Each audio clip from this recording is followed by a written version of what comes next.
Bonjour à tous. Et voilà, encore une petite vidéo. Et donc, cette vidéo, pardon, elle fait partie du coaching de Sissi qui est en 5e secondaire. Souvenez-vous, on avait fait les liaisons ioniques.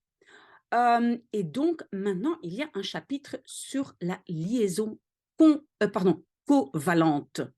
Maintenant, comme d'habitude, je ne vais pas expliquer toute la matière, je vais seulement m'assurer que vous ayez bien compris de quoi on parle, où est-ce qu'on trouve tout cela sur, vous le voyez ici, sur le tableau de Mendeleïev.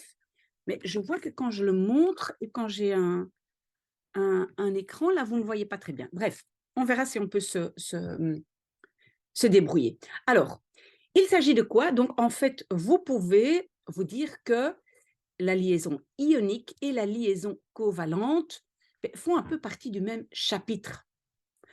Et alors, donc, on avait vu dans la liaison ionique, il y en a deux qui essayent de s'attirer et celui qui est le plus électronégatif, il va essayer d'absorber des électrons de l'autre, etc. On doit voir la liaison ionique un peu comme une bataille d'absorber l'un l'autre, ou au moins les électrons. OK. Mais dans une liaison covalente, c'est pas du tout comme ça. C'est plus, on se met d'accord et on va échanger un électron, on va l'utiliser ensemble et comme ça, on va attraper plus de stabilité. En fait, c'est ça, euh, c'est ça, c'est ça que liaison covalente veut dire. Qu'est-ce que j'ai marqué? Parce que j'ai pris quelques notes. La liaison covalente, chaque atome met en commun son électron avec l'autre atome. D'accord? Donc, ils vont dire, par exemple, H2, il y a deux H qui sont collés, ils se disent, il y en a un électron sur la dernière couche, on va l'utiliser ensemble. D'accord? OK, mais donc, à la fin, je vais aussi noter quelques, on va dire, petits exercices sur ma tablette. Peut-être ça va être plus clair. Bref, d'abord, quand on parle donc de liaison ionique et covalente, l'élément qui est très important là-dedans, c'est l'électronégativité. Donc, comme j'ai écrit, tout tourne autour de l'électronégativité et surtout la différence en électronégativité entre justement les deux éléments. OK. Mais maintenant, donc, j'aimerais bien vous montrer, et j'espère que ça va aller sur le tableau de Mendeleïev, parce que c'est ça qui est toujours important, mais où est-ce que ça se trouve sur mon tableau? Et je vais voir si je peux l'approcher et si vous voyez quelque chose. Je ne sais pas si vous voyez un petit chiffre en rouge. Attendez, je vais regarder. Donc, pour H, c'est le petit chiffre 2,2. Où est-ce qu'il est là? Est-ce que vous le voyez?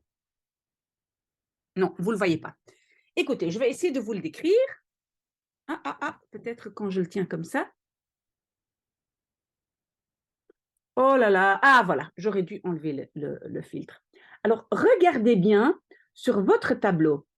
Donc, sur le côté droite, sur le côté droite, ici par exemple, quand vous prenez l'élément F ici, il a énormément d'électronégativité et vous allez voir à droite, en dessous, mais le plus haut de tous ces chiffres, c'est un petit chiffre en rouge, ça c'est l'électronégativité.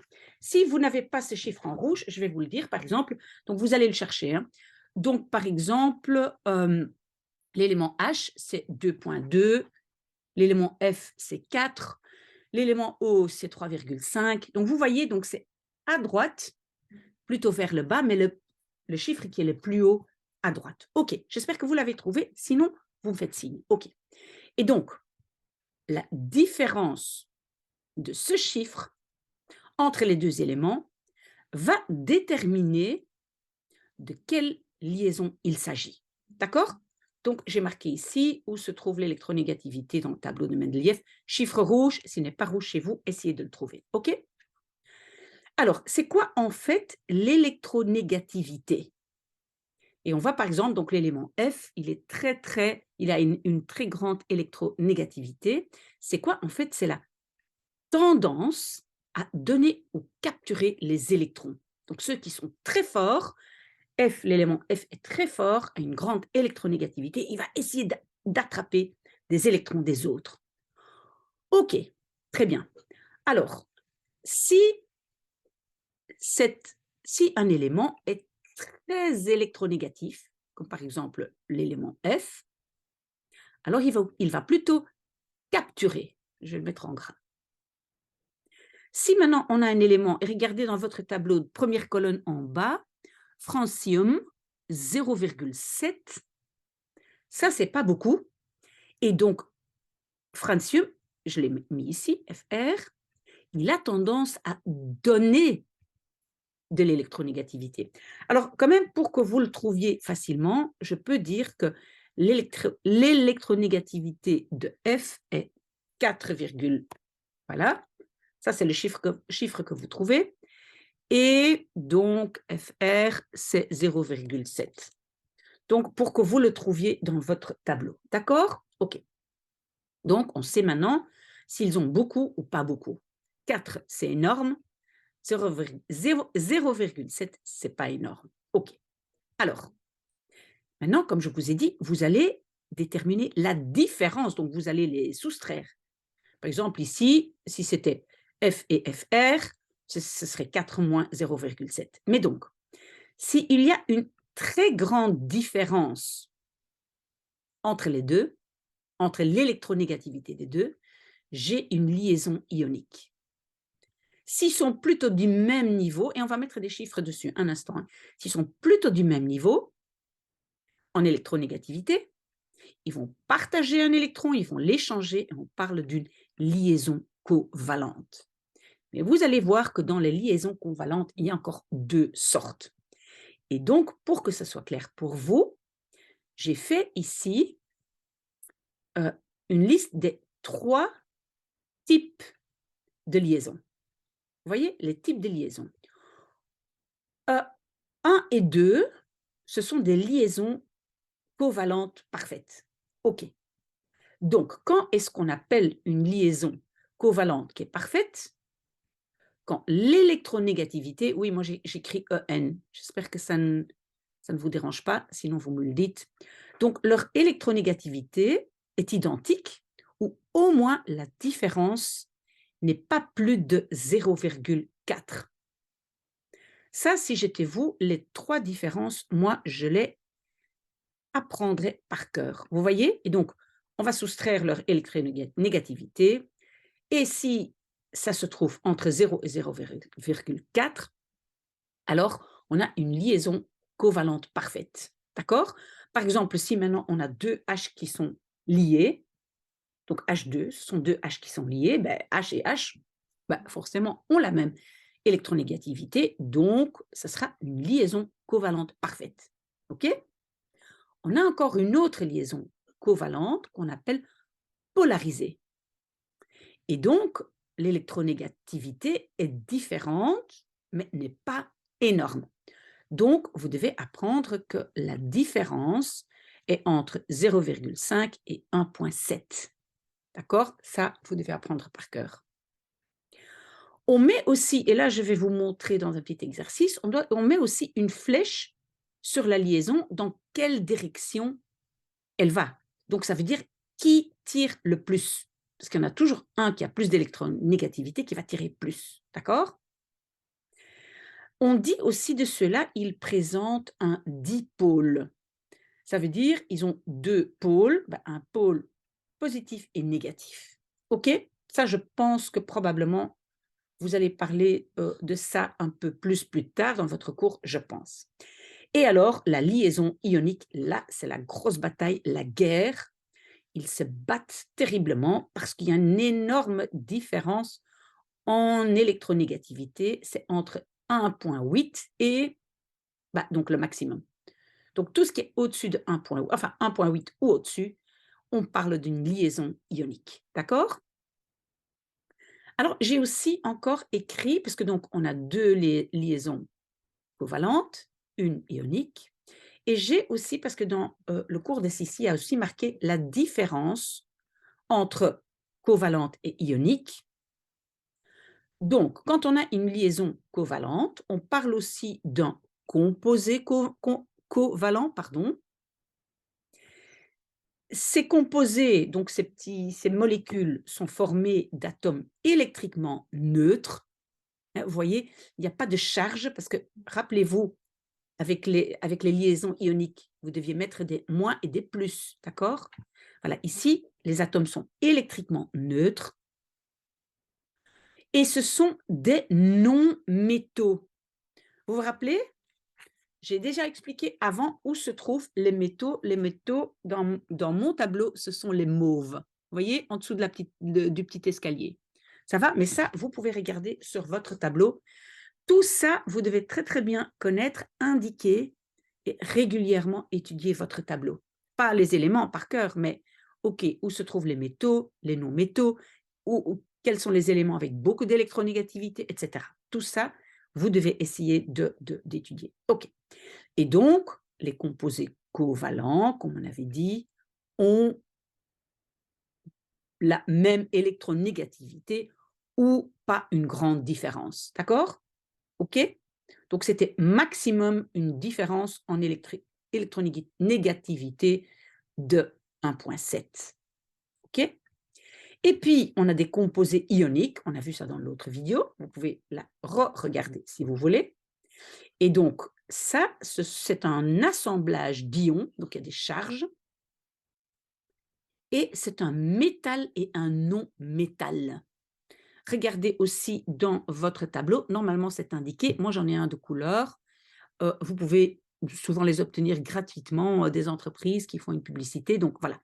C'est pas mal de voir ça en couleur. OK? Et donc, les composés ioniques ont une grande différence en électronégativité.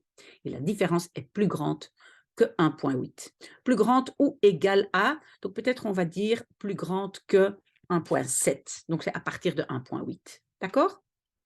Puis, j'ai encore pris quelques notes, mais ce n'est pas très important. Oui, quand par exemple, on a deux H qui sont liés, on appelle ça une liaison covalente. On appelle ça aussi une paire liante, hein, une paire, deux éléments qui sont les mêmes. Mais la conséquence de cette liaison est une stabilité, etc. Bref, tout ça, ce n'est pas important. Je vais maintenant connecter mon petit tableau pour vous montrer encore certaines choses. Voilà, j'ai mon petit tableau. OK, voilà, j'espère que vous voyez ce que je fais. Et par exemple, voilà, j'avais vu que Sissi, elle devait par exemple mettre, donc il y avait marqué indiquer le sens. Donc les flèches indiquaient le sens. Donc ça, c'est des flèches sur la liaison covalente polarisée. D'accord? Donc, on avait un élément N et il était lié à 3H. Voilà, H, H, H. On le fait comme ça, comme ça, comme ça et comme ça. OK. Qu'est-ce que ça veut dire? Ben, la ligne ici au-dessus, ça veut dire ici, en fait, il y a deux boules. Une ligne comme ça, c'est deux boules. Ici, normalement, c'est une boule, vous voyez? Donc, ça veut dire que maintenant, je vais une fois regarder dans quelle colonne se trouve mon élément N. Est-ce que vous l'avez trouvé? Moi, je l'ai trouvé. Il, il en a 5. Il est dans la colonne de 5 électrons sur sa couche, sur sa dernière couche. Oui, 1, 2, 3, 4 et 5. Et H, regarde, première colonne, donc lui, un électron, un électron, un électron. Donc, j'espère que vous avez vu, mais au lieu de mettre 2 points, on met un tiret. OK? Et le tiret là, c'est en fait la liaison. Ça, on a compris. Maintenant, on va regarder un peu l'électronégativité. H, je regarde mon chiffre rouge, est 2,2 et N, c'est 3. OK, ça c'est très bien. Donc, qui va tirer le plus? Ben, c'est N qui va tirer le plus parce que, vous voyez là? Il a une plus grande électronégativité. Lui, il va tirer vers lui. Hop, hop, hop. On doit mettre les flèches comme ça. Ça, c'est clair? Donc, vous devez bien savoir trouver l'électronégativité. OK? Et voyez, si on fait la différence, c'est 0,8 de différence. en électronégativité. D'accord? Donc, on est dans la covalence. J'espère que ça c'est clair. Imaginons maintenant que nous avons deux éléments qui sont les mêmes. OK, où est-ce qu'il se trouve? Moi, je le vois déjà. Il a 7 électrons sur sa couche, sa dernière couche. 2, 4, 6, 7. 2, 4, 6, 7. Ben voilà, ils vont partager cet électron. Et donc, ici, on a une covalence parfaite. Vous voyez? Ils sont covalents, mais elle est parfaite. Donc, pas de flèche. OK? J'en fais encore un pour que ce soit clair.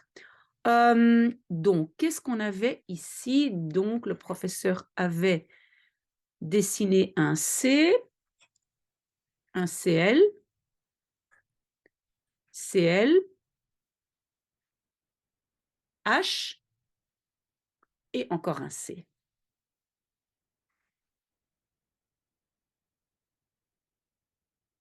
OK, mais ça, c'est... Non, non, non, non, ça, c'est une faute. Ça, c'est Cl. C'est peut-être... je ne sais pas comment ça se fait, mais ça doit être Cl, c'est pas C. OK, donc on regarde Cl. Il en a 7 sur la dernière couche, donc 2, 4, 6, 7. 2, 4, 6, 7. 2, 4, 6, 7. H, on sait, il a un électron. Donc, ça veut dire que C, normalement, il doit en avoir 4. On va vérifier si ça c'est correct. Si le prof ne s'est pas trompé, je regarde. Ah, C se trouve là. C se trouve dans 4 exactement. Donc, ça c'est correct. Mais maintenant, on doit voir qui tire le plus. Ben, le H, on avait déjà dit, électronégativité de 2,2. C, moi je vois, c'est 2,5. D'accord?